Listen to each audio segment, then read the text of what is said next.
बहुत सारे लोगों को जापान का इम्प्रेशन है कि उसकी टेक्नोलॉजी, उसकी कंपनी, उसके जो प्रोडक्ट्स हैं, वो बहुत ही अच्छे होते हैं। लेकिन एक ऐसी चीज़ है जापानीज़ लोगों में, जो वही समझ सकता है जो जापान आता है, और ये वीडियो उसी के बारे में है। तो ज़्यादातर जो वेस्टर्न लोग हैं या जो और भी अदर एशियन कंट्रीज़ हैं, वो सोचते हैं कि वो जो जापानीज़ वो वैल्यू है, वो एक तरीके की सर्विस है। जैसे इंडिया में हॉस्पिटैलिटी होती है या वेस्टर्न वर्ल्ड में हॉस्पिटैलिटी होती है। जैसे अमेरिका में हॉस्पिटैलिटी होती है कि भाई मुझे बड़ी टिप मिलेगी और इसीलिए मैं उस सर्विस को आपको दे रहा हूँ। ये जो जापानीज़ वैल्यूज़ हैं, ये सर्विस लिंक्ड नहीं है, ये हॉस्पिटैलिटी नहीं है, ये उससे कहीं ज़्यादा आगे है। और उसको जापानीज़ वर्ड में ओमोटेनाशी बोलते हैं। तो जिसमें ये माना जाता है, ये समझा जाता है कि जब हम सोसाइटी में रहते हैं, लोगों के बीच में रहते हैं, तो हमें इतना कॉन्शियस होना चाहिए लोगों की ज़रूरतों को लेके कि उनके मांगने से पहले ही हम उनका जवाब दें। उनके मांगने से पहले ही हम उस चीज़ को समझ जाएं कि इसको इस चीज़ की ज़रूरत होगी। और ये चीज़, जो ये जापानीज़ ओमोटेनाशी वैल्यूज़ हैं, आपको पूरे जापान में हर जगह दिखेंगी। आप रेस्टोरेंट चले जाओ, आप ट्रेन्स में चले जाओ, आप किसी स्टोर में चले जाओ जहाँ से आपको छोटा मोटा सामान लेना है। और ये जो वैल्यूज़ है ना, यही जापान को एकदम आउटस्टैंडिंग बनाती हैं। ये जितना पब्लिक प्लेस में इतनी भीड़ होती है, जैसे मेट्रो स्टेशन पे ही आप जाते हो, इतनी भीड़ होती है, इतनी लंबी लंबी लाइनें होती हैं, लेकिन मजाल है कि कभी कोई धक्का लगे, मजाल है कि कोई आपको बोले अरे जल्दी चल, ये कर वो कर, कुछ नहीं होता। वो एकदम आराम से खड़े रहते हैं। वो जो उनकी वो वैल्यूज़ है ना, वो उसी का एक रिफ्लेक्शन होता है कि उनके दिमाग में क्या चल रहा है। जैसे मैं वहाँ पे था, तो मैंने देखा कई जगह मेरे को मेट्रो की टिकट लेने में समझ नहीं आया कि कौन सा स्टेशन कहाँ पे है। तो मैंने जैसे किसी बंदे से बोला, किसी से हेल्प मांगी, वो बेचारा जा रहा है, ऑफिस से आ रहा है, कहीं पे घूम रहा है, वो आके वो मेरे को पूरा, उसने मेरे को टिकट निकाल के दी। वो आया, बोला ठीक है। ना उसको इंग्लिश आती है, ना मुझे जापानीज़ आती थी। और वो उसने बोला चाहिए ये वाला है, ठीक है। वो मशीन तक जाता है मेरे साथ और मुझे वो टिकट निकाल के देता है। इसी तरीके से जैसे हम लोग मेट्रो के अंदर हैं, तो मेट्रो के अंदर मैं थोड़ा सा नर्वस हो रहा हूँ, ऐसे टूरिस्ट, वो तो कोई भी देख लेगा टूरिस्ट कौन है। तो वो जाएंगे, उसको देखेंगे, वो बोलेंगे आपको, वो आपकी नज़र से समझ जाएंगे कि अच्छा अब ये देख रहे हैं, तो वो इशारा करेंगे हाँ यही स्टेशन है, आप आराम से उतर सकते हो यहाँ पे। और जैसे हम जब ट्रेन्स में होते हैं, तो एक बहुत ही यूनिक, मतलब इंडिया के लोग तो कभी सोच भी नहीं सकते ये हमारे यहाँ कभी ऐसा होगा। अनाउंसमेंट बाकायदा बार बार बोलेगा कि भैया आपको फ़ोन यूज़ नहीं कर रहा है ट्रेन में। और उनके ट्रेन के अंदर इतनी शांति होती है जितनी शायद आपके ड्राइंग रूम या बेडरूम में नहीं होगी। कोई भी बंदा फ़ोन यूज़ नहीं करता। और ये बिल्कुल ही उस जो जापानीज़ वैल्यूज़ है उसके ख़िलाफ़ है, उसके अगेंस्ट है कि यार ट्रेन में ना फ़ोन पे बात नहीं करनी। जबकि इतने लंबे लंबे कम्यूट होते हैं, एक एक दो दो घंटे भी लोग मेट्रोज़ में जाते हैं, वो अपना फ़ोन की स्क्रॉलिंग कर रहे हैं, अपना फ़ोन चला रहे हैं, लेकिन वो फ़ोन पे बात नहीं करेंगे। ये जापानीज़ एटिकेट्स होते हैं। और उसके पीछे ये नहीं है कि वो कोई रूल एनफोर्स हो रहा है, वो एक डेमोक्रेसी है। ऐसा नहीं है कि वहाँ कोई कोई डिक्टेटरशिप है, कि वो नॉर्थ कोरिया है कि उन्होंने बोल दिया है तो ऐसे ही होगा। लोग उसको खुद फॉलो कर रहे हैं।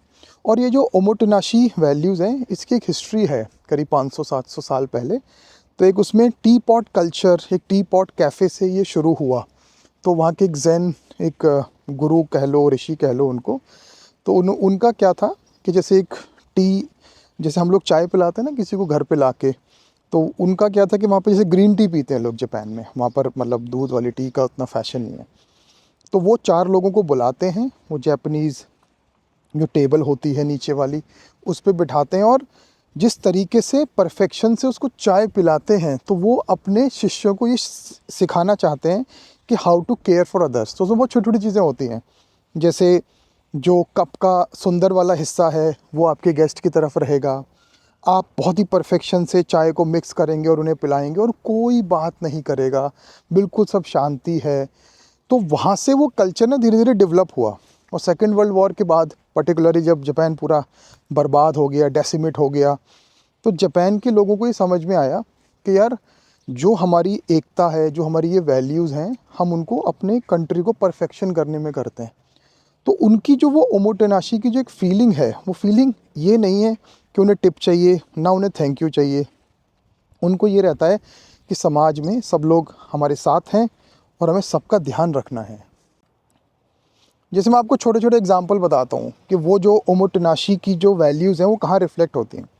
जैसे हम जब जापान में थे तो एक बारी हमने टैक्सी ली, और एक तो आप टैक्सी में देखेंगे एकदम मैकुलेट क्लीन होती है।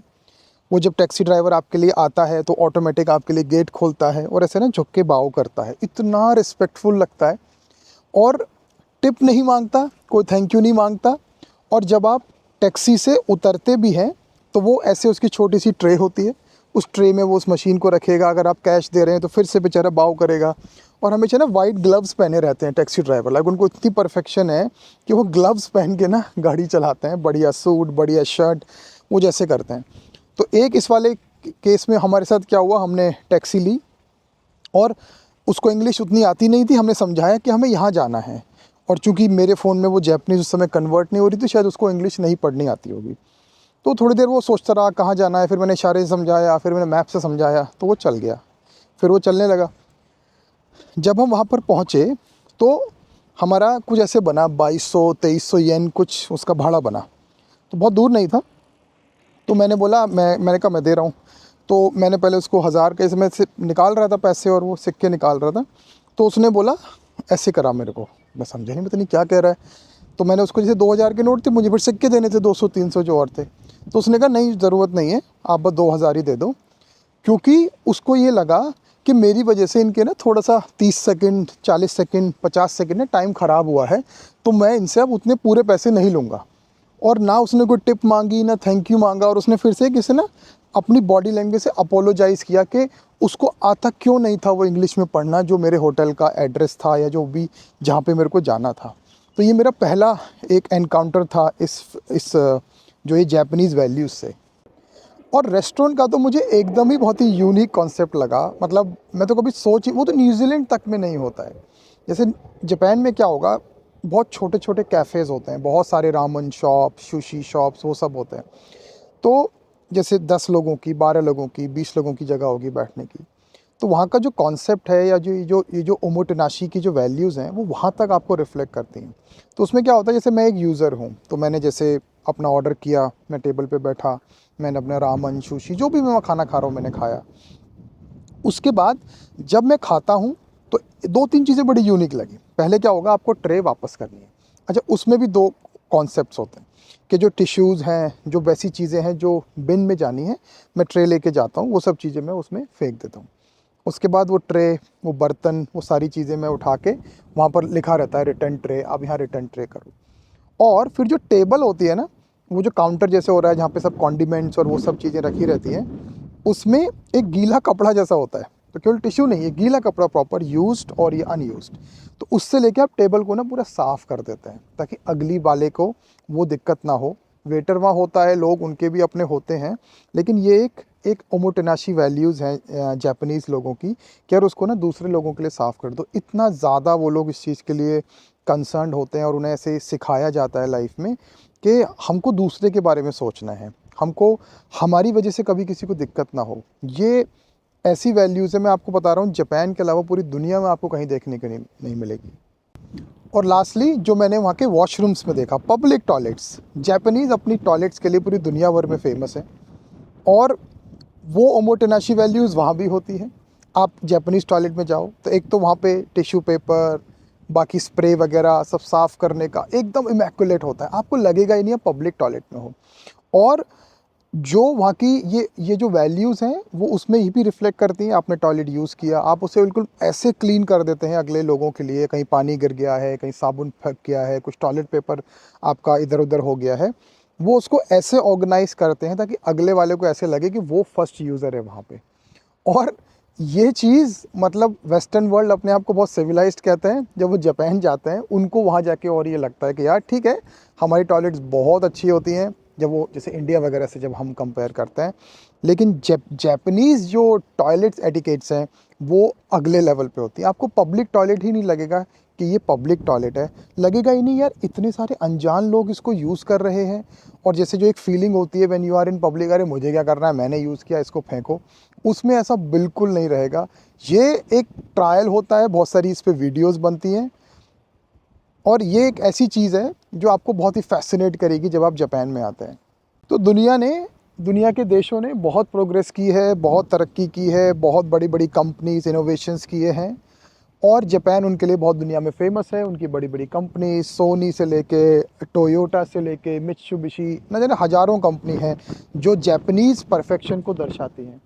लेकिन वो जो परफ़ेक्शन है ना, जब वो पब्लिक एट लार्ज में आपको देखने मिलता है ना, वो आपको एकदम और ज़्यादा अमेज़ करता है और आपको हमेशा लगता है काश यार ये हमारे देश में भी होता।